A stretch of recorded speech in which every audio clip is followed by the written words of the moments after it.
Welcome to The Relay, the legal show for personal injury law firm owners, presented by Lexamica, the #1 attorney referral network. I'm your host, Gabriel Stiritz.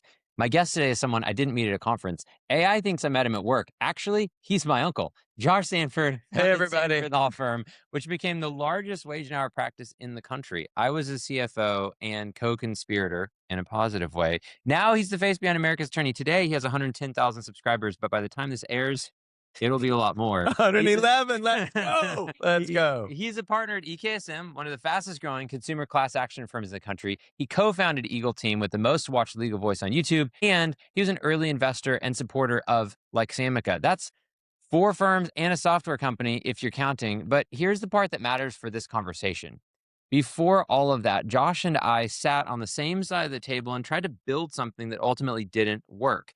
We had a thesis, take everything that the personal injury world had figured out about running cases at volume and pointed at wage and hour. Workers get their wages stolen every single day in the country, and most of them never see a dime. Nobody was running that like a business, so we did. We ran the law, we ran the business, he ran the law, I ran the business, and we got really good at it, but we hit a wall. Ultimately, I think it was for the best, and we are going to talk about it today. And Josh, it's great to have you on the show. Thanks for joining me. It's a pleasure to be here. How does it feel sitting behind a different desk? I just found out I'm your uncle. It's amazing. We won't go into all the details. Are we doing an autopsy on the wage and hour practice of Sanford Law Firm? I think, Because that would be interesting because we've actually never done it and so much time has passed now. I think we should talk about it. I do want to spend some time talking about the direction that you've gone since then, because there's so much of that. But let's start there. Give me the high level version of it for listeners, and then we can dive in. Okay. I would love to say that one of the fundamental differences between running a wage and hour practice and a high volume motor vehicle accident practice is that you have to have more lawyers touching the cases a higher percentage of the time in a wage and hour case than in a motor vehicle accident like pre-lit department. And that drives up the overhead and makes it harder to be profitable. But I'm not going to say that. I'm going to say I didn't have like a really clever signature block on my emails, like kind regards. And that's why we failed. I used to just like say whatever. But if I said kind regards, we probably would have been successful. But let's talk about the scale. I mean, you started the practice in 2009. When was your first wage case? My first wage case was 2009. Was 2009. Yeah. Okay, so you practiced for a long 9. I started working for you in 19, so 10 years later. And you, at that point, had several hundred claims. Yeah, we had done a lot of scaling. I know by 2013, we had filed like 35 wage and hour cases, which was pretty significant at the time in our market. But then by 2020, I think we were doing like 400 or 500 a year. Yeah, that's right. That's right. And the thesis was, well, there's a lot of people who are having their wages stolen.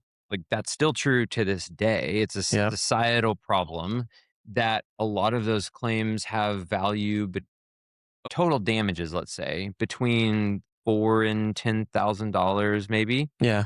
Is that per claim or per company? No, per claim. Yeah. So you're talking in the economic range of say, smaller personal injury claims. Okay, yes, but some of these claims, the worker's side of it's a few $100s. There's like a technical violation. What we learned after applying a bunch of force to it is that courts don't want lawyers to make money on wage claims that are small. They basically say, not everyone, but they basically say no harm, no foul. We're not going to pay you for that. And so we scaled it up on the premise that we could run these efficiently and fairly and go get people their back wages. And we largely took the practices that we saw in the personal injury industry of pre-litigation, litigation, although as you alluded to, there really isn't a pre-litigation phase in employment law or in wage and hour specifically. Yeah, not in wage and hour. I think if you just did like EEOC style wrongful termination type claims, you could have a pretty meaningful pre-lit process, but you can't really run that in a wage case just because to resolve them, you need court approval. And so you got to get it in court. So basically it's all lit work, but it's all smaller value claims. Although in 2015 at the peak, you were dealing in larger class action claims, but then there's this other macro where arbitration agreements came to all large employers, and that changed everything as well. Yeah, the US Supreme Court decided a case called Epic Systems, which said that you can put an arbitration agreement in an employment handbook. And you didn't have to have a signature on it. It could just be something that the employees were bound by. And when word of that eventually got out to the larger public of employers, we were no longer able to get classes certified as regularly. And so these claims, the top line value get cut, hammered down, and made it impossible to run a firm off of it. Yeah, so now we're filing small case value cases in federal court, and turns out that if you lose money at scale, that's more money than losing less money on small.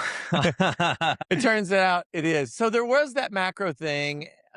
We did a lot of stuff right. One of the things that was like absolutely cutting edge that we did was take the life cycle of the case and break it up into distinct phases and let specialists inside the firm work on the case while it was in that phase, whether it's the marketing side to drafting the complaint to the litigation up to settlement and then a settlement process. We did a great job of Yeah. it. Yeah. It if it had been a personal injury law firm, it would have been well run.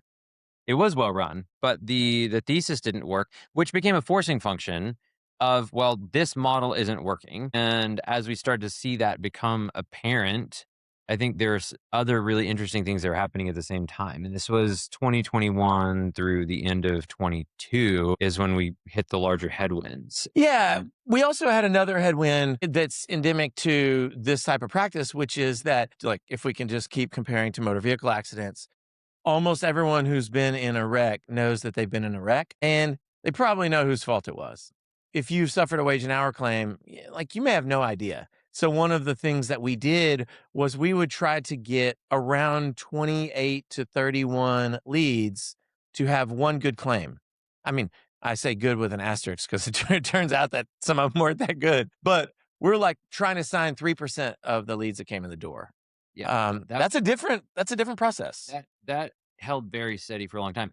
I will say one of the things that I learned from that has served very well is to create a good client experience, you do not always need to say yes. And I think that's something that we learned to do very well is how do you create it by closing loops, by listening to people. We turned down 30 people for every person we signed, and we had strong Google reviews. You can go look at Sanford Law Firm now and see if that's still true. I haven't looked in a little while. There's some people who are mad that I won't take their case, but I think everybody has to deal with that. But yeah, that's a lot of turndowns. And so we learned how to do at scale. We learned how to do good customer experience with a lot of turndowns. And then the other thing that we did while we were at Sanford was we built business relationships with law firms that are doing advertising at scale. So we saw the both personal injury law firms doing mass marketing, and also we started taking referrals from those firms on their turndown employment cases. And so for me as the operator, there was exposure to a back office problem that existed. Ultimately, that became Lexamica. And Josh, how did you end up in social media? You and I went to a conference together, and there was a nice presentation by a panel of lawyers. And one of the lawyers, who seemed like really down to earth and enjoyable, basically said every lawyer should have a YouTube channel. And I was like, yeah, I mean, I can't argue with that. They should. So we went back to the office. We had just hired our first marketing hire, and we told her, hey, we're going to start a little YouTube channel together. And we did. And it was horrible. It was so bad. We were awful, but we never quit. And we got a little bit better each time, and ended up making a bunch of videos. And now I don't feel like it's like totally successful, but we've had the success that we deserve. We're on an upward trajectory, and it has been a fantastic business development process for me to run. I think you are one of the few people that left that conference and actually did what they said you're supposed to do.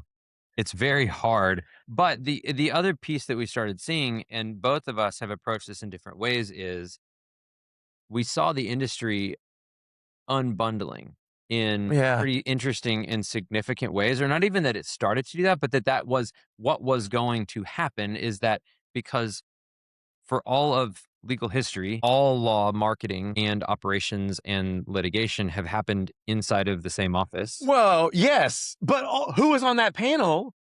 Top Dog. Yeah. And we didn't know who Top Dog was. I mean, maybe we had heard of him, but like his operation was very, very small. This was December of 21. Yeah.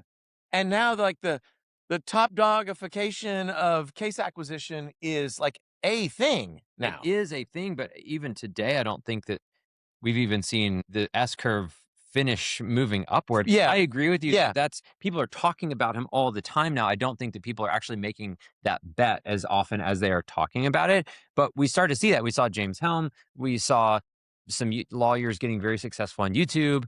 And also, one of the things that struck me was influencer marketing had become massively successful in almost every other vertical, and no one is doing it in law. And the few people that were successful on social media in law weren't using that to drive demand into law firms. And so you Yeah. have our fully verticalized law firms over here.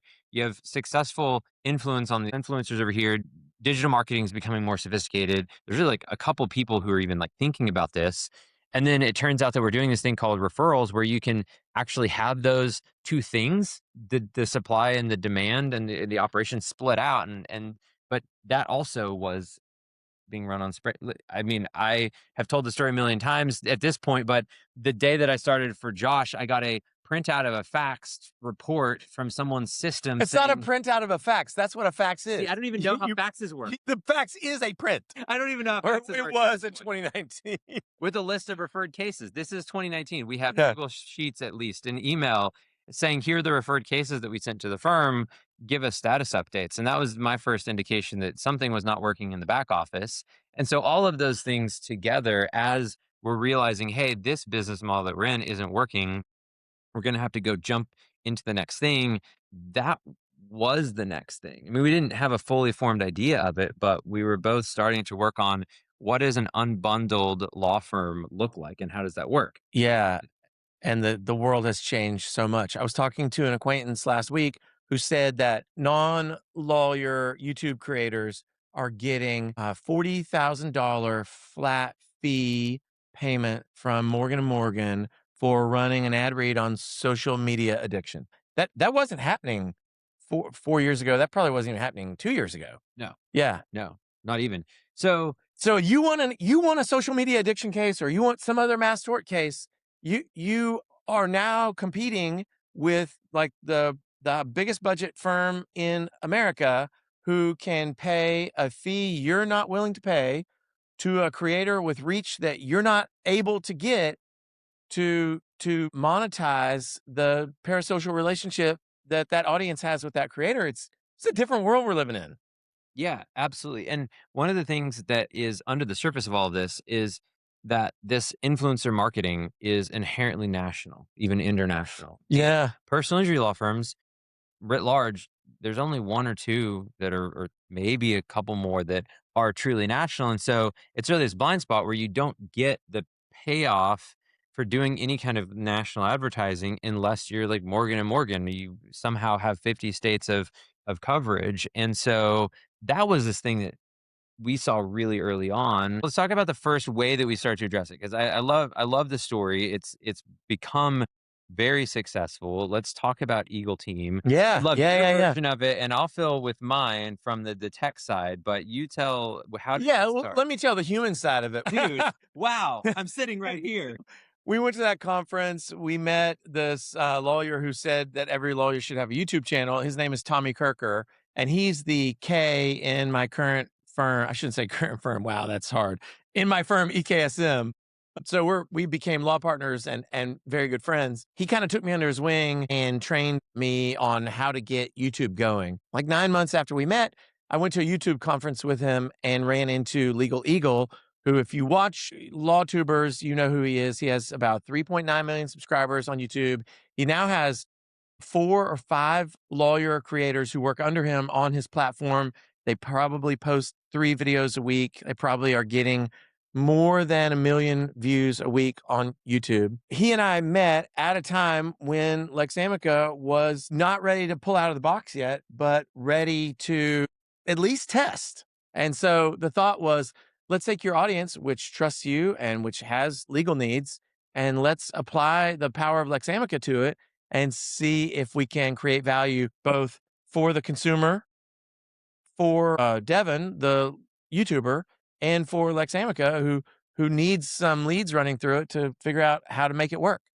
It was an incredible jumping off place. It was a win-win-win, Yeah, it which was. is another win. So it was a quadruple win. Yeah. And on the technology side, this was a couple months after we had officially gone to work on Lexamica. So there was not a whole lot there technology wise. And in retrospect, one, it felt like, well, this is an amazing opportunity. We're gonna run at it. Let's go do this. And then sitting in this chair 3 years later, I'm like, well, we are completely unprepared for that opportunity. And if you're a tech entrepreneur, one of the things I tell you is like never overbuild. Like find the use case and then figure out how to make it happen and then go build the technology. I mean, I'm telling you, it was Zapier, Google Sheets, some broken stuff that we had that our first engineer was rebuilding because our contractor didn't build anything that made any sense. And so Josh is pitching this like it's a full-fledged company. Yeah. Like we got it on lock. And I'm over here being like, I can definitely make this up, whatever it is that we have decided that we need to do here. Yeah, well, you're trying to coach potential tech entrepreneurs. That's not me. My version of it is get really enthusiastic about what might be built and then go talk about that, which is what I did. And then you built it. And then you build it. Yeah, that's right. Absolutely build to it. And that was an awesome jumping off plot.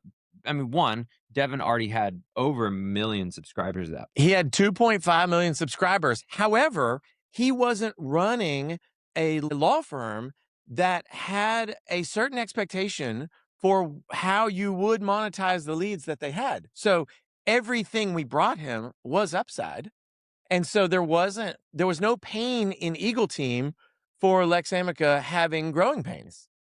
So it was fantastic. Yeah, we went 0 to 1 on both sides of let's figure out what it means to have a truly marketing only law firm. And this was organic. I mean, Top Dog did something really spectacular, incredibly scalable, paid and social. But I mean, you guys on Eagle Team, like you're the only truly organic law firm that is out there even to this day. There are a couple other ones that are getting started, but you guys built that. Nobody else was doing that before. Yeah, we're not the only one. We were the first one. I mean, the reality is that Tommy Kirker was getting organic leads through. He didn't have a system to make it run on his YouTube channel, Attorney Tom. Go check him out. I mean, he needs to start posting again. But he didn't systematize it, but he was creating great value off of it. And then I started another firm called Bytes Law Group that's connected to a YouTube channel called Legal Bytes. Go check her out. She's fantastic. And yeah. But we invented that model. Yeah, we really did. It was crazy. Figured it out as we went. We might look around in 8 or 10 years and say, this is all that's left. Yeah. Like there might not be billboards. Like if people aren't driving their cars, you might not want to spend so much money on billboards. Yeah. I don't know. If people aren't watching TV because everything is streaming, I don't know. It's just going to be a different world. It is. And more lawyers are starting to do this, which is organic social media, and law firms are also doing more of influencer paid advertising because it is this thing that more and more eyeballs. Like YouTube has now surpassed every other type of content in terms of watch time, and it's only growing. People are putting ads, lawyers are putting ads in creative places. YouTube is no longer a creative place for a lawyer. You can't take your shirt off on the show. No, look, but I was at a conference yesterday in Texas and drinking coffee all day at the conference. You know the vibe. Take a trip to the urinal. I don't know if you guys can see this. This is a photo that I took while at the urinal. What is that? That's an ad on top of the urinal that says, tired of pissing your marketing dollars away. And it's an ad for a fractional CMO, a sticker on the urinal. That kind of guerrilla stuff. I mean, we saw Morgan put an ad in the middle of a WWE event thing, and that was lucrative for them. And like lawyers they're figuring out that you can go run ads in some pretty weird places. It doesn't have to be on a urinal. But Sweet James on Whistling Diesel's channel, yes. Like that was a highly effective ad. Like I know enough from background with them that worked, and that was blowing up a Cadillac in the middle of a Tennessee field. Like that's the ad. And yeah, it's unrelated to do you need a lawyer? Absolutely. It's are you excited about the content that you're watching? Yeah. Reaching demographics that aren't going to be reached with traditional advertising too, because Whistle and Diesel is a young male audience that is not going to be paying as much attention to billboards. So it is the future, and this is the direction that it's all headed. So, look, Eagle Team at a high level, I know you can't share the specific numbers. Is it still working? We're 3 years in. Was it a success? It Is it is, a success? yeah, I would describe it as a raging torrent of success, and I'm so glad that we did it. I feel just so blessed, so fortunate that that all came together all at the same time. And what's so funny about it is like, I was at the beginning of YouTube at the time. I probably had, like 2,500 subscribers, could hardly get 300 or 400 people to watch a video at the time. But like the very fact that I was in the space allowed me to have a conversation with him. He's the biggest person in the space by a mile. We ended up as business partners, and I don't know. It's just I would encourage, not to sound like Tommy Kirker, but I would encourage everyone to like get into social media and figure out like what platform works for you and start creating content, because content creates relationships and relationships create value. 100%. This is why we're doing this now. What are the takeaways if you're running a law firm now? You have 100 people, you have a multi-state firm, but you're not national. Like there's some real friction there between that and influencer marketing. I mean, Split. yeah, there isn't for me, because to me it's super simple. You you capture as many leads as you can. You keep them internal for the places where you have operations, and then you use Lexamica to put those other leads to trusted partners. Like, I mean, like I don't want to come on your show and like pitch Lexamica, but like it's really straightforward. I'm literally doing it off of two other people's platforms. It's not rocket science. Maybe it was, but now it's like super easy for us. Yeah, it's and where is the industry? Have we reached maximum deverticalization? That's a chunky word. Yeah, Where the marketing is separate, the marketing firms are separate from, like, look, we had ABSs come and there's been a measure of success there. Are we going to continue to see more people who are just doing the marketing and more people who are being fed by those marketers? Or have we reached the kind of the peak of this, do you think? I think we're like 2% of the way in. Because if you're saying like, close your eyes and imagine the future, what does it look like? I'm saying that the marketers are going to use AI and AI enabled tools to keep leads for as long as possible before they have to share them across the finish line, so that they can capture as much of every fee that they generate as they possibly can. And and then that increased margin is going to attract more people into lead acquisition, which is going to drive up the cost of it. I don't know. I just think it's going to get crazy for a while. And I am seeing too, everything you're saying is true, but also with more private equity roll-ups coming in, that's creating more national platforms. And national platforms are a great fit for this type of marketing. It's happening right now this year as we speak. And so Yeah. if you're in the mid market or even top market inside of a couple of states, like you have to figure that piece out in some way or another. And there's more opportunities now for people to create these scaled marketing platforms. I mean, I hear a lot of these conversations, but what people are doing, and I don't mean this as like, it's mind blowing. Like It the people that we're working with right now that we can't talk about and the way that they're marketing for cases would actually blow your mind. yeah, I mean, it's it's a different world. different world. And in every market, wherever you are, you have competitors that you don't know, that you'll never see, who will never put a foot down where you are, that are taking cases out of your docket. And it's true that they're not going to get a lot of your personal referrals. They're not going to get a lot of your repeat business. But everything that's not like based on relationship is fair game, and they probably will get most of it. It's not death by a thousand cuts, but there's a lot of little pieces here. And the thing to be aware of is that the ground is shrinking. There's a finite number of claims. We know that self-driving cars over time are going to make that number of claims smaller. So the question becomes, if you want to grow your business, you have to figure out how to work with those people that know how to market really effectively and understand that I agree with you. We're just scratching the surface. There's not even an app based law firm yet, which is crazy to me. Like this is a huge opportunity for someone to create just an app that lets you hire your law firm and talk to the firm. And I'm not talking about the apps that like give client updates. I'm talking about a app first client experience. Like I am still kind of shocked that nobody has done this. We're 2026. We have Amazon, we have Netflix, we have all of these things. And still, like, to me, that's an indication that there's a massive amount of headroom for all of the industry to move forward still. Yeah, I just don't see a world in which these big tech companies like Amazon or Anthropic or someone else doesn't create that app. I don't think that app's going to come from legal. I think Mm. that a lot of us are real content with the margins that we have, and we have good businesses, and we're going to keep doing what we're doing, and we're going to get completely upended when Google or Amazon builds the app that you're talking about. Yes. My challenge is I think the safest thing right now is to do the things that feel the most uncomfortable. Find new ways to market, new people to partner with, new technology to leverage. There's never been more opportunity right now, but it's all outside of the comfort zone of what the industry has looked like for the past 20 years. Yeah, and it's hard for me. I'm not arguing with you at all. You need to do You those should argue things. with me if Nope. you disagree.